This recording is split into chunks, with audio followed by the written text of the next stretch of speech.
پیارے بھائیوں، یہ ماہ محرم سن ہجری کا پہلا مہینہ ہے۔ یہ مہینہ عرف عام میں ایک ماتم کا مہینہ مانا جاتا ہے۔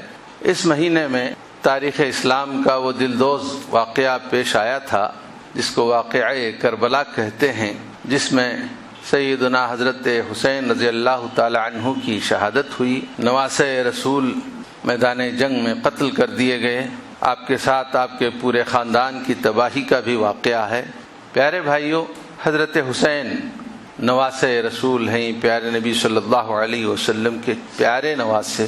حدیثوں میں آتا ہے کہ پیارے نبی صلی اللہ علیہ وسلم سے بہت ہی شکل و شباہت میں مشابہت رکھتے تھے۔ حضرت حسین رضی اللہ تعالی عنہ بہت چاہتے تھے، نہ صرف حسنین حضرت حسن اور حسین انہی سے محبت کرتے تھے اللہ کے نبی صلی اللہ علیہ وسلم، بلکہ نبی کریم صلی اللہ علیہ وسلم حضرت حسن اور حضرت حسین جن لوگوں کے ساتھ، جن بچوں کے ساتھ کھیلا کرتے تھے، ان بچوں سے بھی محبت کرتے تھے، اس نسبت سے کہ یہ میرے نواسے کے دوست ہیں۔ تو پیارے بھائیوں، کئی مرتبہ اللہ کے نبی صلی اللہ علیہ وسلم نے ان کے تعلق سے فرمایا، اللہم انی احبہما فاحبہما۔ اللہ سے دعا کی۔ دعا ایک ایسا کلمہ نہیں ہوتا جو زبان سے یا ہونٹوں سے نکلتا ہے۔ اللہ سے جو دعا مانگی جاتی ہے وہ دل کی گہرائیوں سے، پورے جذبات سے بھری ہوئی ہوتی ہے، سرشار ہو کر جذبات سے مانگی جانے والی باتیں ہوتی ہیں دعا کی۔ نبی اکرم صلی اللہ علیہ وسلم نے فرمایا، اے اللہ، اللہم انی احبہما، اے اللہ میں ان دونوں کو پیار کرتا ہوں، ان دونوں سے محبت کرتا ہوں، فاحبہما، آپ بھی اے اللہ ان کے ساتھ محبت کیجئے۔ یہ کس انداز سے نکلی ہوئی دعا ہے آپ اندازہ لگا سکتے ہیں۔ کوئی روکھا سوکھا جملہ نہیں ہے۔ آدمی کسی سے محبت کرتا ہے، محبت میں غرق ہو جاتا ہے، پھر جن سے محبت کرتا ہے ان کو کسی قسم کا اندیشہ نہ ہو، فوراً اللہ سے دعا بھی اپنے بچوں کے تعلق سے سوچتے ہیں۔ مجھے ایک واقعہ یاد آتا ہے، میرے پاس بچے پڑھنے آتے ہیں، تو ایک بچے نے اپنے گھر سے قرآن مجید لا کر اس میں تلاوت کی، وہ اپنے گھر سے لایا کرتا تھا۔ اب وہ بچہ جب اپنا سبق کھولا تو جس صفحے پر اس نے ایک کاغذ کی پرچی کے ساتھ جو ترک رکھا تھا، اس پر ایک جملہ میں نے پڑھا۔ اس کی ماں نے لکھا ہے، لکھتی ہے اماں کہ بچہ میرا بیٹے کا نام لے کر بہت چھوٹا تھا، اب وہ دراز خط ہو گیا ہے، گھر میں جب وہ میرے آنکھوں کے سامنے چلتا پھرتا ہے تو میری طبیعت میں عجیب ابال سا آ جاتا ہے، میری طبیعت کی ایک عجیب سی کیفیت ہو جاتی ہے۔ پھر اس نے دعائیا جملے لکھے اپنے بچے کے بارے میں۔ بچہ چھوٹا تھا، بڑا ہو گیا، بڑا ہو کر ماں کے سامنے چلتا پھرتا نظر آتا ہے تو ماں کے دل کی کیفیت ماں ہی سمجھ سکتی یا اس کا باپ سمجھ سکتا ہے۔ تو نبی کریم صلی اللہ علیہ وسلم کے ہاتھ جب اللہ کے دربار میں اٹھتے تھے اس دعا کے ساتھ، اللہم انی احبہما فاحبہما، وہ کن جذبات کے ساتھ، کن جذبات سے سرشار ہو کر اٹھتے ہوں گے آپ اندازہ لگا سکتے ہیں۔ اس سے نبی کریم صلی اللہ علیہ وسلم کی اپنے نواسوں کے ساتھ محبت کا آپ اندازہ لگا سکتے ہیں۔ میرے پیارے بھائیوں، یہ وہ ہستیاں ہیں۔ ایک اور مرتبہ نبی کریم صلی اللہ علیہ وسلم اپنے ان نواسوں سے بڑا محبت، بڑے پیار کے انداز میں، محبت بھرے انداز میں سلوک فرما رہے تھے۔ ایک صاحب نے پوچھا، اللہ کے رسول، کیا آپ ان سے محبت کرتے ہیں؟ تو نبی کریم صلی اللہ علیہ وسلم نے فرمایا، من احبہما فقد احبنی، ہاں میں ان سے محبت کرتا ہوں، لیکن یہ بھی سن لیں، جو ان سے محبت کرے گا اس سے میں محبت کروں گا، اور جو ان سے من ابغضہما فقد ابغضنی، کسی نے اگر ان سے بغض کیا، دشمنی کی، تو وہ میرا بھی دشمن ہے۔ واقعہ یوں ہے اس حدیث میں کہ ایک مرتبہ اللہ کے نبی صلی اللہ علیہ وسلم کو ایک صحابی نے دیکھا کہ دونوں کاندھوں پر دو نواسے سوار ہیں۔ عجیب منظر ہے، شہنشاہ نبی اکرم صلی اللہ علیہ وسلم بادشاہ وقت، دونوں کاندھوں پہ دونوں نواسے سوار ہیں۔ کبھی پیارے نبی صلی اللہ علیہ وسلم چہرہ ادھر کر کے ایک نواسے کا بوسہ لیتے ہیں، پھر ادھر کر کے دوسرے نواسے کا بوسہ لیتے ہیں۔ کتنا پیارا انداز رہا ہوگا اور کیا جذبات رہے ہوں گے، کتنی محبت رہی ہوگی اللہ کے نبی صلی اللہ علیہ وسلم کے دل میں ان دونوں کے تعلق سے۔ کاندھے پر سوار فرما دیا اور چہرہ اٹھا کر ان کے گال کا بوسہ لیتے ہیں، پھر بائیں طرف مڑتے ہیں، ایک اور نواسا یہاں بھی تشریف فرما ہے، بوسہ لیتے ہیں۔ تو یہ بات دیکھ کر کسی نے پوچھا، اللہ کے رسول، کیا آپ ان سے محبت فرماتے ہیں؟ نبی کریم صلی اللہ علیہ وسلم نے فرمایا ہاں۔ پھر آپ نے فرمایا من ابغضہما من احبہما فقد احبنی، ان دونوں سے کسی نے محبت کی تو یقیناً اس نے مجھ سے محبت کی۔ ان دونوں سے محبت نہ کر کے مجھ سے محبت کا دعویٰ صحیح نہیں ہے۔ کوئی باپ ہو، کوئی شخص اس کے بچوں سے نفرت کرے اور باپ سے محبت کرے، ایسا نہیں ہو سکتا۔ تب نبی کریم صلی اللہ علیہ وسلم نے فرمایا کہ من احبہما، جس کسی نے بھی ان دونوں سے محبت کی اس نے مجھ سے محبت کی۔ من ابغضہما، جو ان دونوں سے ناراض ہوئے، بغض رکھتا ہے، حسد کرتا ہے، وہ گویا کہ مجھ سے بھی حسد کرتا ہے، بغض رکھتا ہے، مجھ سے اس کا کوئی تعلق۔ ایسی بہت ساری روایتیں ملتی ہیں حدیث میں۔ ایک مرتبہ ایسے ہی غالباً جمعہ کا خطبہ دے رہے تھے نبی کریم صلی اللہ علیہ وسلم۔ دونوں نواسے نبی کریم صلی اللہ علیہ وسلم کو دیکھ کر، چھوٹے ہی چھوٹے تھے، سرخ لباس میں بڑے خوبصورت لگ رہے تھے، بڑے پیارے لگ رہے تھے۔ دور سے نبی کریم صلی اللہ علیہ وسلم نے ان کو دیکھ لیا کہ مسجد میں آ رہے ہیں، اور جو کپڑے زیب تن کیے ہوئے تھے اور جو لوگ بیٹھے ہوئے تھے ان کو پھلانتے کرتے، گرتے پڑتے جو آ رہے تھے، یہ منظر اللہ کے نبی صلی اللہ علیہ وسلم سے دیکھ کر رہا نہیں گیا۔ ممبر سے نیچے اتر گئے، خطبہ دیتے خطبہ روک دیا اور ممبر سے نیچے آ گئے اور دونوں کو اٹھا لیا، اپنے گود میں بٹھا لیا۔ پھر خطبہ شروع فرمایا تو یہ آیت پڑھی، انما اموالکم واولادکم فتنہ، تمہاری اولاد تمہارے لیے فتنہ ہے۔ جو بولا اللہ تعالیٰ یہی ہے، دیکھیے۔ پھر آپ صلی اللہ علیہ وسلم نے فرمایا کہ جب میں نے دیکھا کہ یہ گرتے پڑتے آ رہے ہیں تو اتنے اچھے لگے کہ مجھ سے رہا نہیں گیا، میں نے خطبہ چھوڑ دیا، ان کو اٹھا لیا۔ ان سب کے باوجود اللہ کے نبی صلی اللہ علیہ وسلم کے علم میں یہ حقیقت تھی کہ یہ ہستیاں شہید ہونے والی ہیں، اور یہ اس وقت بتا دیا گیا تھا جب کہ حضرت حسین بالکل چھوٹے تھے۔ یہ روایت بھی ہمیں ملتی ہے کتابوں میں۔ اللہ کے نبی صلی اللہ علیہ وسلم کے پاس غالباً حضرت جبرائیل علیہ السلام آئے۔ ان کی فضیلت کے تعلق سے ایک اور روایت بھی ملتی ہے کہ ایک فرشتہ آسمان سے آیا اور اس نے اللہ کے نبی صلی اللہ علیہ وسلم سے سلام کرنے کی، اللہ کے نبی صلی اللہ علیہ وسلم سے ملاقات کی، اللہ سے اجازت مانگی تو اللہ نے اجازت دیا۔ وہ فرشتہ آیا، نبی کریم صلی اللہ علیہ وسلم اس فرشتے کے بارے میں فرماتے ہیں کہ اس سے پہلے یہ کبھی نہیں آیا، اور آیا تو کوئی قرآن کی آیت لے کر نہیں آیا، کوئی دوسرا بڑا پیغام لے کر نہیں آیا، بلکہ یہ کہنے کے لیے آیا کہ حضرت فاطمہ رضی اللہ تعالی عنہا، ان ھذا ملک لم ينزل الارض قط، یہ وہ فرشتہ ہے جو زمین پہ اس سے پہلے کبھی نہیں آیا۔ استأذن ربہ ان یسلم علیہ، اس فرشتے نے اپنے رب سے اجازت مانگی کہ مجھ پر سلام کریں۔ ویبشرنی، اور مجھے یہ خوشخبری دیں، بأن فاطمة سیدۃ نساء اہل الجنہ وأن الحسن والحسین سیدا شباب اہل الجنہ۔ یہ بولنے کے لیے اللہ تبارک و تعالیٰ نے حضرت پیارے نبی صلی اللہ علیہ وسلم کے پاس ایک فرشتے کو بھیجا کہ حضرت فاطمہ رضی اللہ تعالی عنہا آپ کی بیٹی جنتیوں کی، جنتی خواتین کی سردار ہیں، اور یہ دونوں جنتی مردوں کے سردار ہیں، شباب اہل الجنہ۔ تو میرے پیارے بھائیوں، یہ سب فضیلت کے باوجود اللہ کے نبی صلی اللہ علیہ وسلم کو یہ بتا دیا گیا تھا، اس وقت بتا دیا گیا تھا جب کہ حضرت حسن اور حسین بہت ہی چھوٹے تھے۔ وہ روایتیں ملتی ہیں کہ ایک مرتبہ حضرت جبرائیل علیہ السلام آئے، اس وقت حضرت ام سلمہ رضی اللہ تعالی عنہا کی گود میں حضرت حسین تھے۔ اب گود میں تھے تو کس قدر چھوٹے رہے ہوں گے آپ اندازہ کریں۔ جب حضرت جبرائیل تشریف لائے تو حضرت حسین رضی اللہ تعالی عنہ رونے لگے۔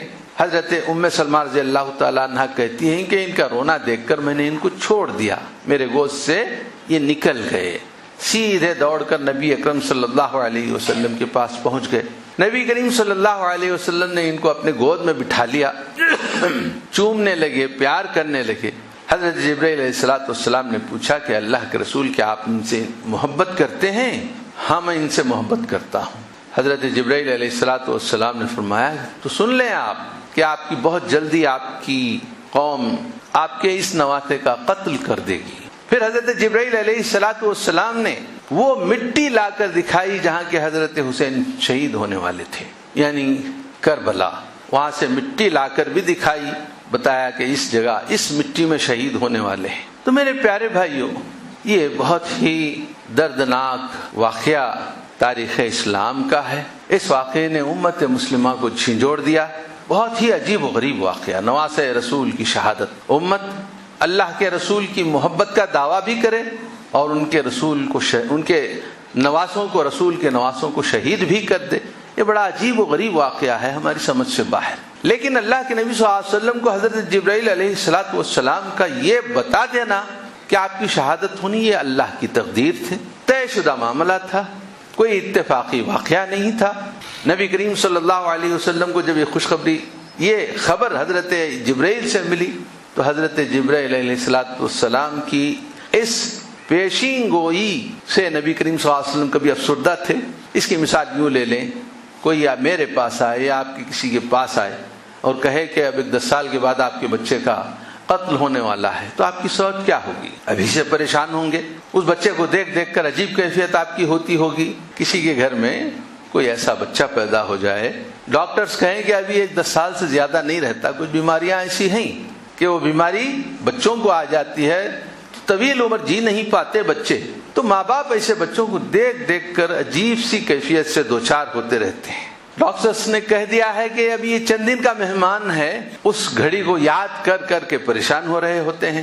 یہی معاملہ اللہ کے نبی صلی اللہ علیہ وسلم کا ہونا تھا کہ حضرت اللہ تعالیٰ نے جب فرما دیا کہ یہ میرا نواسہ شہید ہونے والا ہے تو اسی دن سے غمگین رہتے، ماتم شروع کر دیتے، رونا پلانا شروع کر دیتے، اور جب بھی حضرت حسین سے ملاقات ہوتی اٹھا لیتے، کلیجے سے لگا لیتے اور بڑے ہوتے، اور یہ بھی کرتے کہ ان کی شادی بھی نہیں کرنا، کیا کر کے فائدہ، شادی کرتے ہی مرنے والے ہیں، شہید ہونے والے ہیں، ایسی کچھ سوچ ہو جاتی۔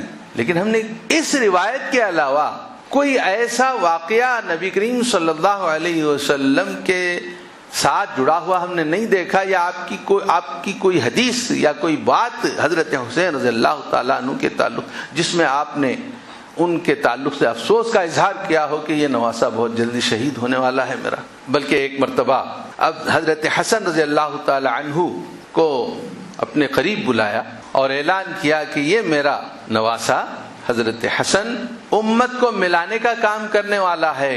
سن 40 ہجری میں حضرت علی رضی اللہ تعالی عنہ کی شہادت ہوئی۔ اس وقت حضرت حسن رضی اللہ تعالی عنہ نے، اس وقت حضرت علی رضی اللہ تعالی عنہ کی شہادت کے وقت امت مسلمہ سیاسی طور پر 2 حصوں میں منقسم تھی۔ کچھ حصہ حضرت علی رضی اللہ تعالی عنہ کے زیر حکومت تھا اور ایک بڑا حصہ حضرت معاویہ رضی اللہ تعالی عنہ کے زیر حکومت تھا۔ ان دونوں کے درمیان ایک دو چھوٹی موٹی بڑی جنگیں بھی ہو گئی ہیں، جنگ جمل، جنگ صفین انہی دنوں میں ہوئی ہیں۔ لیکن جب حضرت علی رضی اللہ تعالی عنہ کی شہادت ہوئی، حضرت حسن حسین کے ابا کی بھی شہادت ہوئی۔ حضرت علی رضی اللہ عنہ کی شہادت کے بعد حضرت حسن رضی اللہ تعالی عنہ نے اپنے ابا کی جانشینی قبول نہیں کی۔ یہ کر سکتے تھے، حکومت تخت و تاج کے آپ مالک ہو سکتے تھے، لیکن ایسا آپ نے نہیں کیا، بلکہ اپنی حکومت سے دستبردار ہو گئے۔ اس وقت 40 ہجری میں پورے عالم اسلام کو ایک جھنڈے تلے جمع کر دیا حضرت حسن رضی اللہ تعالیٰ عنہ نے۔ ایک بہت بڑی قربانی تھی، بہت بڑا کام کیا حضرت حسن رضی اللہ تعالیٰ عنہ نے۔ تاریخ میں اس سال کو، سن 40 ہجری کو عام الجماعہ کہا جاتا ہے۔ امت جمع ہو گئی تھی ایک حکمران کے ماتحت، ایک خلیفہ کے ماتحت۔ جیسے ہی یہ واقعہ ہوا، امت مسلمہ ایک طاقتور امت بن کر ابھری، پھر دنیا کے چاروں طرف یہ پھیلتی چلی گئی۔ ہمیشہ ایسا ہوتا ہے، جب امت متحد رہتی ہے تو اس کی طاقت وسیع ہوتی جاتی ہے، جیسے امت بڑھ جاتی ہے، ان کے رخ ایک دوسرے کے آمنے سامنے ہو جاتے ہیں تو پھر یہ اپنی طاقت کھو دیتے۔ صرف 2 ٹکڑے اس زمانے میں ہوئے تھے، جس کے نتیجے میں امت مسلمہ کو کافی کچھ نقصانات کا سامنا ہوا تھا۔ آج ہزاروں ٹکڑوں میں تقسیم اس امت کی کامیابی کی کیا امید کی جا سکتی ہے؟ بہرحال حضرت حسن رضی اللہ تعالی عنہ سن 40 ہجری میں اپنے دعوی اپنے حکومت سے دستبردار ہو کر پورے امت مسلمہ کو متحد کر دیے تھے۔ اس سال کو عام الجماعہ کہا جاتا ہے۔ تو مجھے یہاں یہ کہنا ہے کہ اللہ تبارک و تعالیٰ کی تقدیر اور اس کے فیصلے کے مطابق یہ واقعہ ہونا تھا۔ یہ سلسلہ حضرت عمر رضی اللہ تعالیٰ عنہ سے شروع ہوا، شہید کر دیے گئے حضرت عثمان غنی رضی اللہ تعالیٰ عنہ شہید کر دیے گئے، حضرت علی رضی اللہ تعالیٰ عنہ شہید کیے گئے. ایسے ہزاروں ہستیاں اس راستے میں سرخ روح ہو کر دنیا سے تشریف لے گئیں. یہ اعزاز ہے. لیکن حضرت حسین رضی اللہ تعالیٰ عنہ کی شہادت عظمیٰ کا یہ واقعہ نبی کریم، جیسے کہ میں نے کہا، نبی کریم صلی اللہ علیہ وسلم نے کبھی یہ نہیں کہا کہ لوگوں میرا یہ نواسہ بہت جلدی شہید ہونے والا ہے، میرے اس نواسے کے جاتے ہی آپ لوگ شروع کر دو رونا پلانا. ہر سال زندہ کیا جاتا ہے، دفن کیا جاتا ہے، زندہ کیا جاتا ہے، دفن کیا جاتا ہے. یہ سلسلہ جاری ہے. اسلامی تعلیمات اس کی مخالفت کرتی ہیں. یہ اسلامی مزاج نہیں ہے. نبی کریم صلی اللہ علیہ وسلم کی حدیث ہے، لیس منا، وہ ہم میں سے نہیں ہے، من لطم الخدود، ماتم کرتے ہوئے جو اپنے گال پیٹے، وشق الجیوب، اپنے گریبان پھاڑے، ودعا بدعوى الجاہلیہ، جاہلی آواز میں پکارنے لگے، رونے لگے، پلانے لگے، چیخنے چلانے لگے، وہ ہم میں سے نہیں ہے. علامہ اقبال کا ایک شعر ہے، رنگی ہے داستان حرم. یہ داستان بڑی رنگین ہے. اس کا آغاز حضرت عمر سے ہوا. اس سے پہلے جنگ بدر میں، جنگ احد میں بہت سارے صحابہ اکرام نے، یہاں حضرت حمزہ رضی اللہ تعالی عنہ کی شہادت کا واقعہ آپ کے سامنے ہے. آپ کو شہید کیا گیا، آپ کے میت کا لاش کا سینہ چیرا گیا، پھر کلیجہ نکالا گیا، چبایا گیا، ایسے سب کیے گئے ہیں. ماتم اگر کرنا ہے تو کس کس کا کریں گے؟ تو بہرحال یہ واقعہ بہت عظیم الشان کروٹ تاریخ کو پہنچا چکا ہے. حضرت حسن، حضرت حسین رضی اللہ عنہما اللہ کے نبی صلی اللہ علیہ وسلم کے دل میں کیا مقام رکھتے تھے آپ نے سنا. ہم ان کے حق میں دعائیں خیر کریں گے. جنت میں جو اونچے سے اونچا مقام ہو اللہ تبارک و تعالی شہدائے اسلام کو اللہ تبارک و تعالی عطا کرے، ان کے حق میں دعائیں کرتے رہیں گے. اس مہینے میں ایک اور بڑا پیغام ہمیں یہ ملتا ہے کہ یہ جو سن ہجری محرم کے مہینے سے شروع ہوا، اس کا بھی مطالعہ آپ کرتے ہیں تو اس میں بہت عظیم الشان سبق ہمیں ملتا ہے. نبی کریم صلی اللہ علیہ وسلم کے زمانے میں مسلمانوں کی کوئی تاریخ نہیں تھی. تاریخ لکھنے کے لیے کس سن سے ہم لکھتے ہیں؟ آج 2016. یہ حضرت مسیح علیہ الصلوۃ والسلام کی ولادت سے شروع ہوتا ہے. تو مسلمانوں کی اپنی کوئی تاریخ نہیں تھی. مہینے متعین تھے. تاریخ کا آغاز کہاں سے کیا جائے، یہ بڑا مسئلہ تھا.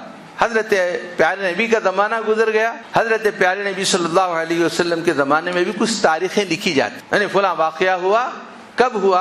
عام الفیل میں، جب کہ کعبے پر ابرہہ نے ہاتھیوں کا ایک ہجوم بھیج دیا تھا. اس واقعے کو لوگ یاد کر کے کہتے تھے کہ فلاں واقعہ اس ہاتھی واقعہ فیل سے اتنے برس بعد ہوا، یا واقع فیل سے اتنے سال پہلے ہوا. تاریخ یوں لکھتے تھے. پھر نبی کریم صلی اللہ علیہ وسلم کی بعثت ہوئی تو کوئی واقعہ لکھتے ہوئے یہ لکھا جاتا تھا کہ یہ واقعہ نبی کریم صلی اللہ علیہ وسلم کی بعثت سے 2 سال بعد کا ہے. بعثت نبوی سے تاریخیں لکھی جانے لگیں. پھر نبی کریم صلی اللہ علیہ وسلم کا دور تو گزر گیا، حضرت ابو بکر کا زمانہ بھی یوں ہی گزر گیا. کوئی متعین تاریخ طے نہیں ہوئی تھی. حضرت عمر رضی اللہ تعالیٰ عنہ کے زمانے میں جبکہ اسلامی حکومت خطہ زمین پر وسیع پیمانے پہ پھیل گئی تھی، دور دراز سے خطوط آتے تھے. ان خطوط میں تاریخیں نہیں لکھی ہوئی ہوتی. تاریخ لکھی ہوئی ہوتی تھی کہ شعبان کے مہینے کے 25 تاریخ کو لکھا گیا خط ہے. اب وہ 25 تاریخ شعبان کی کون سے سال کی ہے، اس کا کوئی متعین انداز نہیں تھا اس زمانے میں. حضرت عمر رضی اللہ تعالیٰ عنہ نے ایک میٹنگ لی، بڑے بڑے صحابہ کو جمع کر کے ایک میٹنگ لی. اس میں مشورہ طلب کیا کہ کیا کرنا چاہیے، کہاں سے ہماری تاریخ لکھی جائے. کسی نے تاریخ کے متعین واقعات کا وہاں سے لکھا جائے، وہاں سے لکھا جائے. رومیوں کی تاریخ لی جائے، ان کی تاریخ لی جائے، ان کی تاریخ لی جائے. حضرت علی رضی اللہ تعالیٰ عنہ نے ایک خوبصورت سا مشورہ کیا. حضرت علی رضی اللہ تعالیٰ عنہ کی دور اندیشی، حضرت علی رضی اللہ تعالیٰ عنہ کی فقاہت اور سمجھداری کا اس سے اندازہ ہوتا ہے. آپ نے فرمایا کہ واقعہ ہجرت سے مسلمانوں کی تاریخ متعین ہو تو اچھا ہے. یہ مشورہ مان لیا گیا.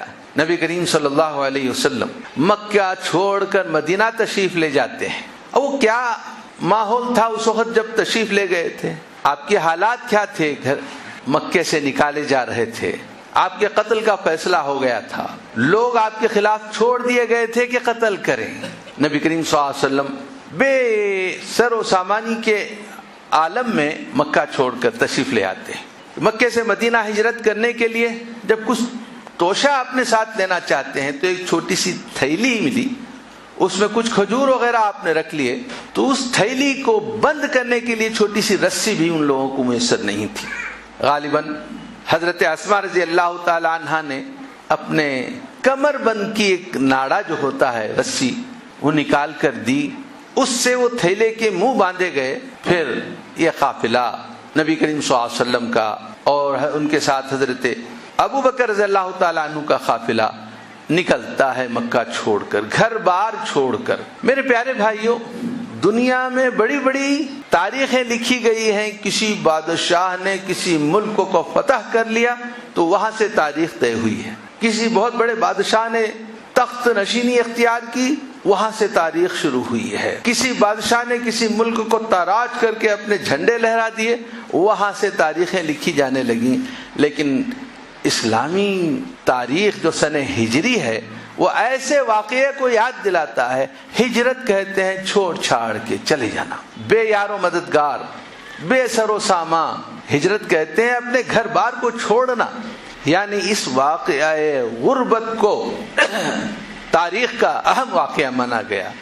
اس کا مطلب یہ ہے کہ امت مسلمہ زمین کے اوپر فخر و مباحات کے ساتھ, غرور و تکبر کے ساتھ اپنی شاندار تاریخ بنانے کے لیے نہیں آئے. ایسا ہوتا تو جنگ بدر کا واقعہ تھا, فتح مکہ کا واقعہ تھا, فتح مکہ سے تاریخیں لکھی جا سکتی تھی. لیکن ہجرت کے واقعے کو ہمارے نئے سال کے لیے متعین کیا گیا. اس سے ہمارا مزاج یہ بنتا ہے, امت مسلمہ ہمیشہ اللہ کی غلام ہے, اللہ کی بندگی میں جیتی ہے, اور غلام اور بندے کا مزاج عاجزی ہوتا ہے, انکساری ہوتا ہے, غرور اور تکبر نہیں ہوتا. یہ ہمیشہ جب بھی نیا سال آتا ہے انسان کو یہ یاد دلانے کے لیے آتا ہے کہ تمہاری فتوحات جنگی کامیابیوں میں نہیں بلکہ بے سر و سامانی میں ہیں. اور یہ جو ہجرت کا واقعہ ہوا بہت بڑی کامیابی تھی. بظاہر یہ بے یار و مددگار دو انسانوں کے ایک سفر کی داستان ہے, لیکن اس کے پیچھے بہت بڑے واقعے کو رونما ہونا تھا. مکہ پہنچ کر مدینہ پہنچ کر نبی کریم صلی اللہ علیہ وسلم نے اسلامی حکومت کی داغ بیل ڈالی. تو میرے پیارے بھائیوں, یہ بھی اس سن ہجری میں یہ پیغام ہے کہ امت مسلمہ اپنے آپ کو عاجز بنائے, مسکین بنائے. خشوع و خضوع, خشع مانے اپنے آپ کو جھکانا, خضع مانے اپنے آپ کو ذلیل کرنا, نیچا کرنا, اور وہ سر اٹھا کے متکبرانہ زندگی نہ گزارے.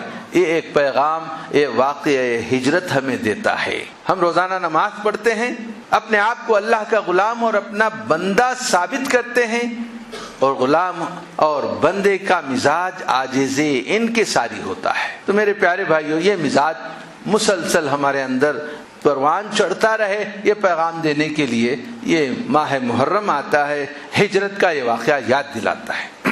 پھر اس مہینے میں ایک پیغام یہ بھی ہے کہ امت مسلمہ محرم کے مہینے کی 10ویں تاریخ میں بجائے کچھ ماتم وغیرہ کرنے کے روزہ رکھے. نبی کریم صلی اللہ علیہ وسلم فرماتے ہیں کہ 10ویں تاریخ کو روزہ رکھنے سے 1 سال کے گناہ اللہ تبارک تعالیٰ معاف فرما دیتا ہے. بعض احادیث سے تو یہاں تک معلوم ہوتا ہے کہ اللہ کے نبی صلی اللہ علیہ وسلم کو رمضان کے بعد جس دن کے روزے کی زیادہ اہمیت ہوتی تھی وہ عاشورہ کا روزہ. حدیث میں آتا ہے ما رأیت النبی صلی اللہ علیہ وسلم, ایک صحابی کہتے ہیں کہ نبی کریم صلی اللہ علیہ وسلم کسی دن کو عاشورہ کے دن سے زیادہ فضیلت نہیں دیے سوائے رمضان کے. بڑی تلاش میں رہتے تھے, بڑا انتظار رہتا تھا کہ عاشورہ آئے میں روزہ رکھوں. تو میرے پیارے بھائیو, عاشورے کے دن روزہ رکھیں. پھر یہ ہوا کہ نبی کریم صلی اللہ علیہ وسلم مکے میں بھی عاشورہ کے روزے رکھا کرتے تھے.